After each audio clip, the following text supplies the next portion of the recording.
कोई फायदा नहीं है, बात इतनी सी हम जानते हैं क्यों नहीं। अगली पंक्ति समझ जाए, मुझे आपकी सूचना चाहिए हम किस मुल्क के सामने गिड़गिड़ा रहे हैं कि बार बार वार्ता से कोई फायदा नहीं है, बात इतनी सी हम जानते हैं क्यों नहीं। और कुत्ते वाली पूंछ है ये सीधी कभी होगी नहीं, काटनी पड़ेगी आप मानते हैं क्यों नहीं। शुक्रिया, आप इशारा समझ गए। अब इराज सुन लो कि काटनी पड़ेगी आप मानते हैं क्यों नहीं। तो जिन लोगों ने हजारों घर ही उजाड़ दिए, जिन ऐसे जाहिरों पे तानते हो क्यों नहीं। और पूरे पाकिस्तान पर अपना तिरंगा फहरे एक ऐसा युद्ध आप ठानते हो क्यों नहीं। 10-10 साल तक जेलों में बिरयानी और मुर्गे परोस दिया हमने साहब इन लोगों को, और हमारे पुलिस के जवान नौकरों की तरह खड़े कर दिए इनके सामने। गुस्सा तो उन्हें भी आता होगा। एक इलाज फिर सौंप रहा हूं मैं, क्या करें इन आतंकवादियों का। मेरा निर्णय थोड़े से अजीब होते हैं, दिल्ली को मानने में दुविधा है, लेकिन जनता की इच्छा जो होती है मैं उसे अपने स्वर से कहता हूं कि आग को बढ़ाएंगे तो और बढ़ जाएगी, ये हो सके तो इसे तीव्र जलधार दीजिए। और क्रूरता को क्रूरता से ही मिटाना पड़ता है, प्यार मांगता हो उसे खूब प्यार दीजिए। अब साथ हो जाइएगा, मेरा एक साथ दीजिएगा कि सांप के सपनों को भी घर में न पालिएगा, इनके तो हर फन पे प्रहार कीजिए। और 10-10 साल इन्हें जेलों में न बंद रखो, इन्हें मुठभेड़ में ही गोली मार दीजिए, इन्हें मुठभेड़ में ही गोली मार दीजिए। ये तरीका जिस दिन दिल्ली अपना लेगी उस दिन कोई कसाब, कोई अफजल एप्लीकेशन के काबिल भी नहीं बचेगा। लेकिन हम तो गांधी के देश में रहने वाले लोग, एक गाल पर चांटा मारो तो दूसरा गाल प्रस्तुत करते हैं।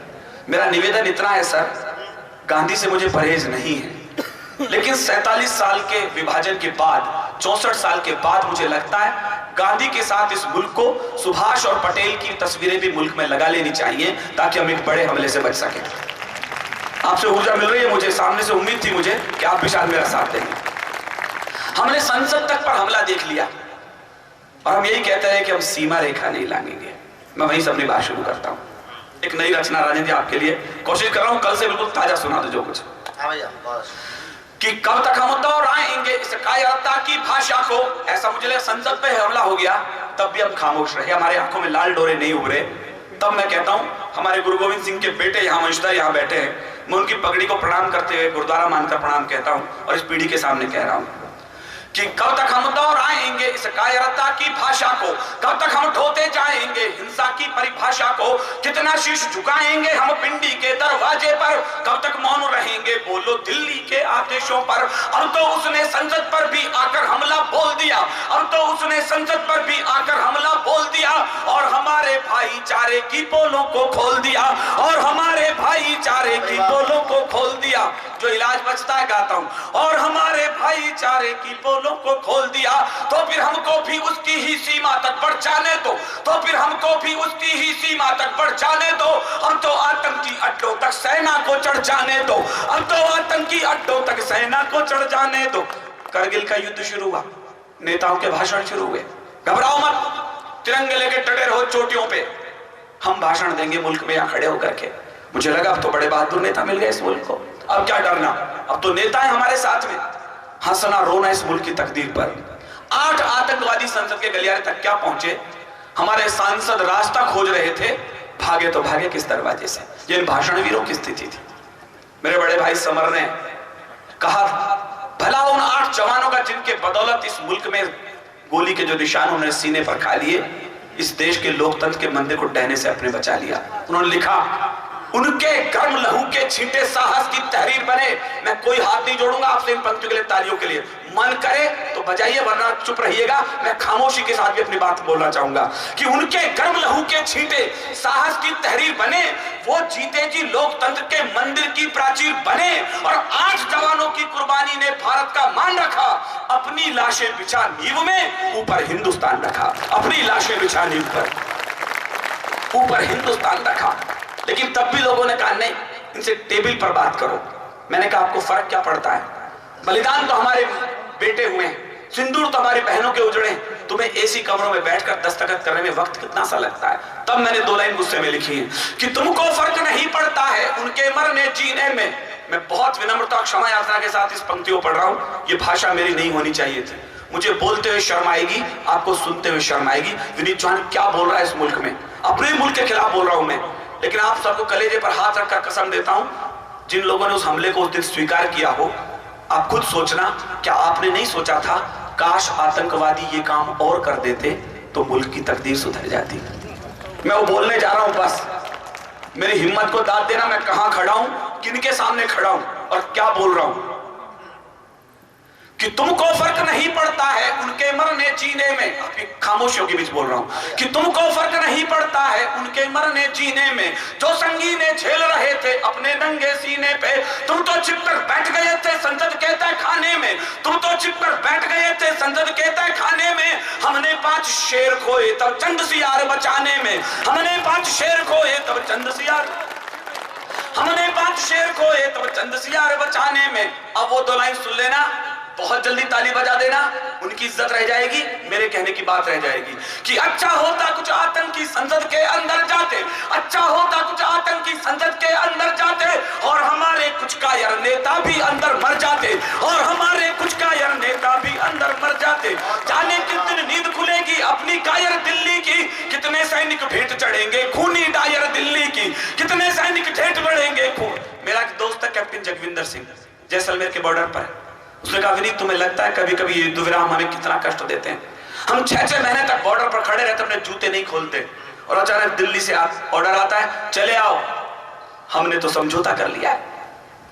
पुलिस की किसी भी बात, सीक्रेट बात को आउट करना राष्ट्रीय अपराध में शामिल हो जाता है, मैं जानता हूं, लेकिन मुल्क एक बड़े खतरे से बच जाए, सेना कहां तक सोचने लगी है। मैं कहना चाहता हूं कि तुमको फर्क नहीं पड़ता है उनके मरने जीने में। अच्छा होता कुछ आतंकी संसद के अंदर जाते, और हमारे कुछ कायर नेता भी अंदर मर जाते।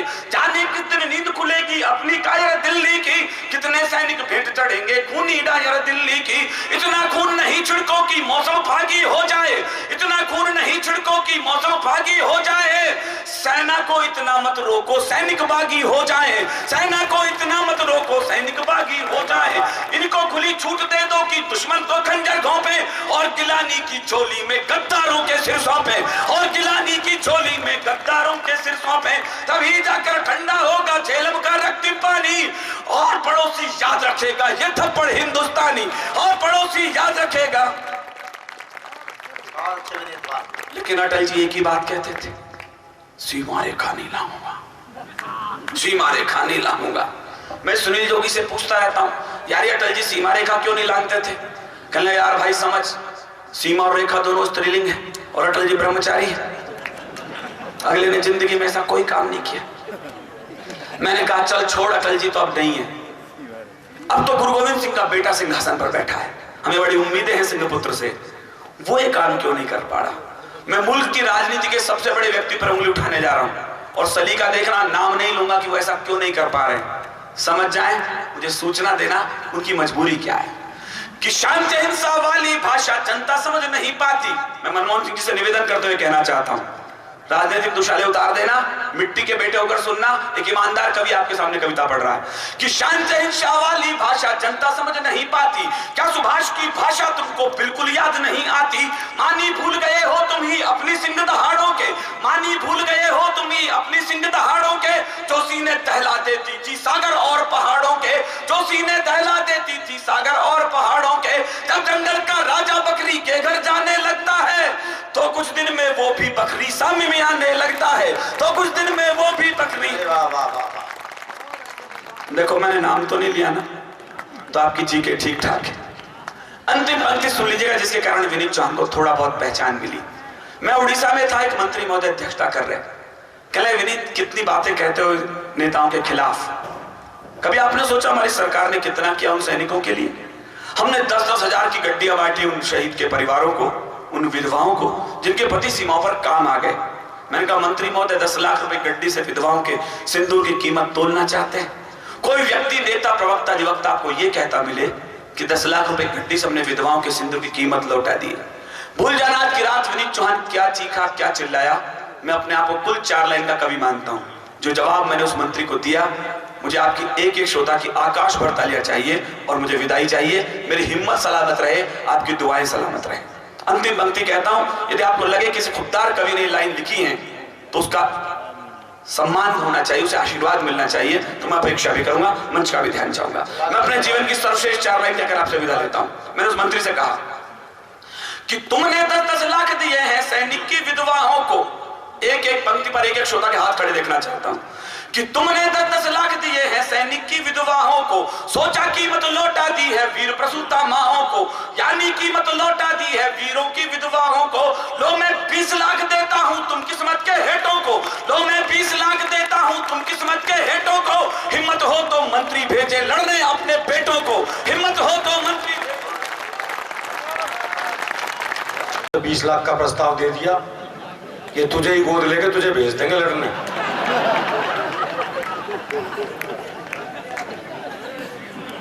बीस लाख तो बहुत होते हैं भाई। 1 लाख में तो जेल चला गया एक, ये तो 20 लाख है भाई। तो इसलिए छोड़, इनके भरोसे में मत रहना। आतंकवाद का जिक्र बहुत किया भाई विनीत चौहान ने। अभी पिछले दिन मेरी एक आतंकवादी से मुलाकात हुई, हाँ सच में मिला भाई। मैंने कहा यार जब देखो जब दिल्ली बंबई ये 2 शहर ही मिलते हैं विस्फोट करने के लिए, और भी शहर हैं भाई इस देश में, वहां भी लोग रहते हैं। अंबिकापुर, मतलब जब देखो जब दिल्ली बंबई। बोला जी हमारा एक प्रोसेस है। उनका क्या भाई? बोला हमारा एक आदमी जाता है भीड़ भरे बाजार में, एक साइकिल खड़ी करके आता है, उसके आधे घंटे बाद दूसरा जाता है, उसमें विस्फोटक लगाता है, उसके आधे घंटे बाद तीसरा जाता है और रिमोट से विस्फोट कर देता है। हमने अंबिकापुर के भरे बाजार में कई बार साइकिलें रखी।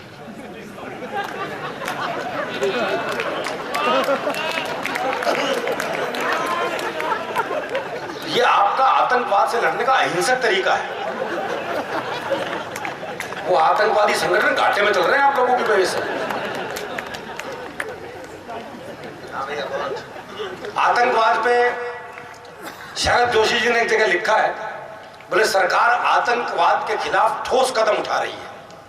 वो कदम इतने ठोस होते हैं कि उठते ही नहीं।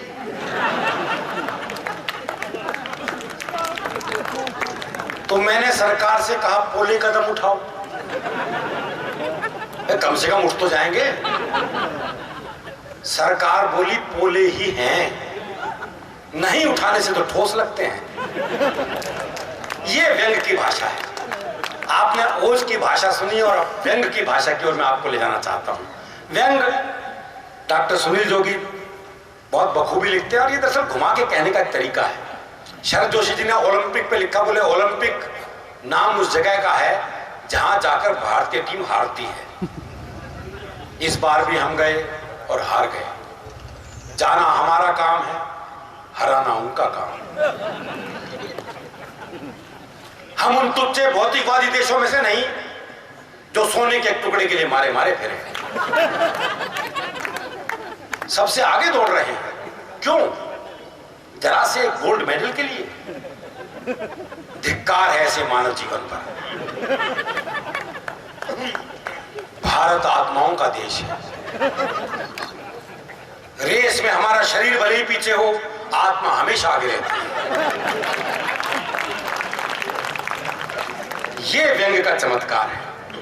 डॉक्टर सुनील जोगी उसके महारथी हैं, लाजवाब खिलाड़ी है साहब। कई उपलब्धियां हैं, कई प्रतिभाएं रखे में हैं। वो बताया मीरा कुमार के, हमारे लोकसभा अध्यक्ष के निजी सहायक हैं।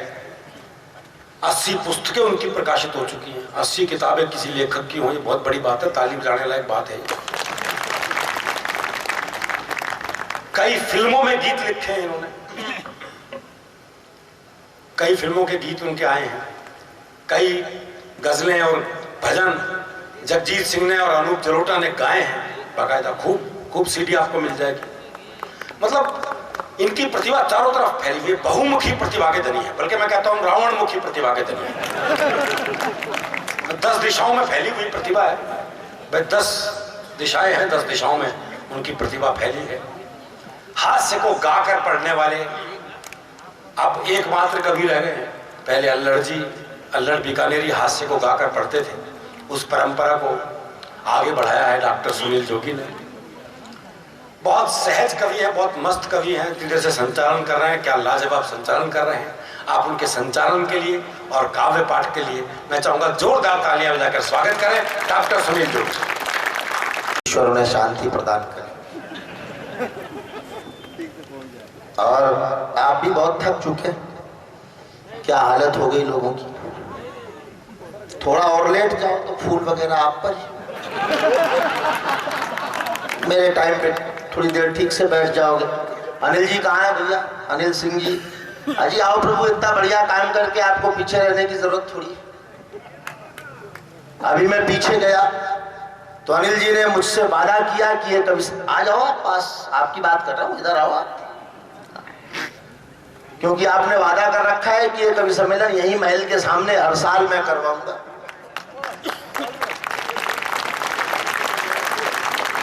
ये मैं नहीं कह रहा हूँ, भगवान कसम, महाराजा जी ये वादा किया है। मैं चाहता हूं इनकी शक्ल आप देख लो, ताकि साल भर एक बार तालियां बजा दें। अनिल जी ने अकेले दम पर खुद ये हिम्मत दिखाई है कि सरगुजा अंबिकापुर की धरती पर कविता का उत्सव हो। राजेंद्र भाई ने, हमारे चंद्रकांत जी ने जो सहयोग दिया है, महाराजा जी ने जो आशीष दिए, मुझे तारीफ कर रहे थे, महाराजा जी के आशीषों का फल है जो मैं आज फल फूल रहा हूं। और ये उत्सव सच में आपने कहा, इसलिए मैंने उनकी बात को, उन्होंने कहा मैं नहीं कहना चाहता, आप स्वयं इस बात को कह दे। राजेंद्र जी मैं इनकी बात को कह रहा हूं, ये इतने खुश हैं आज, बहुत मन से इन्होंने उत्सव किया है, बहुत बधाई देता हूं। और अंबिकापुर के लोगों ने भी आपको तालियां बजाकर अपने शुभाशीष दिए हैं, बधाइयां दी हैं। और बैठो जी, 2-4 मिनट का हूं मैं पढ़ने में बस। हो सकता है विनीत ने कहा कि कुत्ते की पूंछ काटनी पड़े तो ये निकल पड़े ढूंढने। किसके कारण? अगला आदमी कविता के अलग अलग अर्थ लेता है। कई लोग सवेरे विनीत काट देंगे। विनम्र बनो महाराजा जी की तरह, मारकाट की जरूरत नहीं, तोप रखी। ये गुस्से में आ जाए तो मामला किसी का भी साफ हो सकता है। तुम्हारी शान घट जाती कि रुतबा घट गया होता, जो गुस्से में कहा तुमने वही हंसकर कहा। तो मैं हर बात हंसकर कहना चाहता हूं, पाकिस्तान के पीछे खामखा क्यों अपना टाइम खराब कर। महाराजा जी, दुनिया में जो जन्म लेता है उसे मरना पड़ता है, शाश्वत सत्य है ये। भारत का जन्म कब हुआ, भारत की डेट ऑफ बर्थ क्या है पता है किसी? नहीं, सदियों से चला आ रहा है। पाकिस्तान का पता ही होगा, हैप्पी बर्थडे कब होता है। तो आज है, कल का क्या भरोसा। इसलिए फालतू का काम करने की जरूरत नहीं। खामखा पाकिस्तान को नष्ट करो, जीतो फिर उसका कर्जा चुकाओ। अपन क्यों इस पंगे में पड़े, शांति से काम करो। मैं थोड़ी देर आपको हंसाने की कोशिश करूंगा, हालांकि आप में क्षमताएं बची नहीं तालियां वालियां बजाने की। नहीं बची है। कितने लोग मुझे सुनना चाहते हैं, एक बार हाथ उठाकर बताएं, अब इनको ताली में तब्दील कर। मैं बहुत थोड़ी देर पढ़ूंगा, मेरा भी मन, मुझे भी बुखार है, थोड़ा ज्यादा ही है। और मुझे तो वरदान प्राप्त है महाराजा जी, मेरी कविताओं पर जो ताली नहीं बजाते उन पर कृपा रुकी जाती। ताली ना बजाए कृपा वहीं रुकी हुई है। सच कह रहा हूं। पहुंचा था बाबा के पास, निर्मल बाबा, निर्मल दरबार में। बाबा ने कहा कवि सम्मेलन सुनने जाते हो? बोले हाँ बाबा जाता हूँ। सुनील जोगी को सुना? बोले हाँ सुना। ताली बजाई? बोले भूल गया बाबा। बस कृपा वहीं अटकी।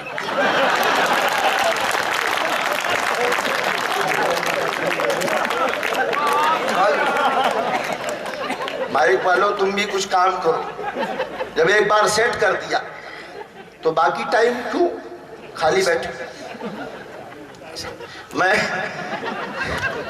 जो लोग अभी भी हाथ बांध के बैठे, मुझे तकलीफ होती है महाराजा जी। आप इतने सरल हैं, इतने मन से सुन रहे हैं। हमारे आदरणीय विधायक जी, मेयर साहब, इन सब ने बहुमूल्य समय दिया।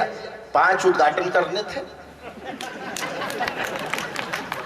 सब त्याग दिए। कहा आप जा रहे? ये त्याग है साहब इनका।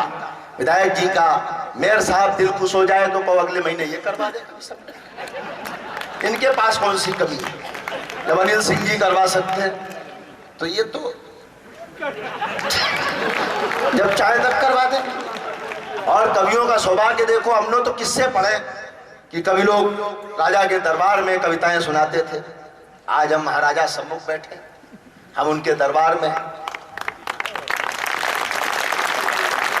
महाराज जी का आशीष है हमारे ऊपर।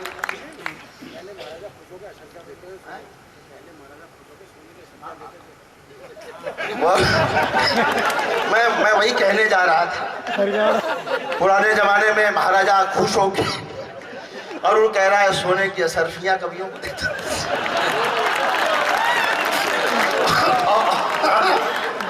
कुछ पता नहीं भाई, राजा आदमी है, महाराजा, राजा नहीं महाराजा, और खुले दिल के बड़े दिल के इंसान। लेकिन ये अरुण को ये ना पता कि गुस्सा हो जाए तो मार के भूसा भी भरवा देता था। बोले जी ये जिन पे गुस्सा हो गए वो लटके हुए। महाराजा आप भले खुश ना होना, हमें कोई शिकायत ना हो, लेकिन गुस्सा कतई ना हो। आपका तो एक आदेश, बोले इन 5 कवियों को तोप के आगे बात दो। बहुत दिन से इसकी नाल साफ ना हुई। अंग्रेज भी चले गए, अब किस पे चलाऊं? और इस गोली गाय को छोड़ दे। गोली गाय, ये तो इसे हम जमानत पे लाए, या ऐसे ही तो ऐसा कुछ ना करे महाराजा। हाँ, थोड़ी देर मस्ती दूंगा, देखो मन से सुनोगे तो मैं भी सुना दूंगा, वरना तो अनिल जी ने मेरा पेमेंट कर ही दिया। ज्यादा राजेंद्र जी क्या नुकसान होगा, महाराजा की सरफियां नहीं मिलेंगी। जो लोग हाथ बांध के बैठे हैं, इधर के तमाम लोग, पीछे तमाम लोग, पुलिस के लोग भी, हालांकि वो सोचते हैं अपन क्यों बजाएं, अपन ड्यूटी पे। लेकिन मुझे आपके साथ संवेदना है महाराज प्रभु कि आपको कमाई के समय कविताएं सुननी पड़ रही है।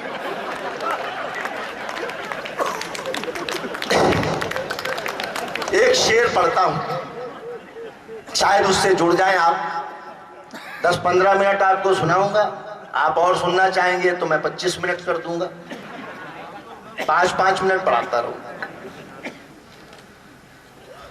ओपन हार्ट सर्जरी के बाहर एक बोर्ड लगा था जिस पर एक शेर लिखा था। वो शेर आप समझ लेंगे तो मुझे भी समझ लेंगे, और कविता हास्य क्यों जरूरी है ये भी समझ लेंगे। स्वागत। कि खोल लेते दिल अगर हंस बोल कर यारों के साथ, बंधे हुए हाथ खुल जाए मेरे साथ। कि खोल लेते दिल अगर हंस बोल कर यारों के साथ, तो हमें ना खोलना पड़ता यूं औजारों के साथ। हास्य कवि होते क्या है कि आपका दर्द मिटाने को हुनर रखते हैं, आपका दर्द मिटाने को हुनर रखते हैं, जेब खाली है खजाने पे नजर रखते हैं, अपनी आंखों में भले आंसुओं का सागर हो मगर जहां को हंसाने का जिगर रखते हैं। ये अंतिम अवसर है आपको।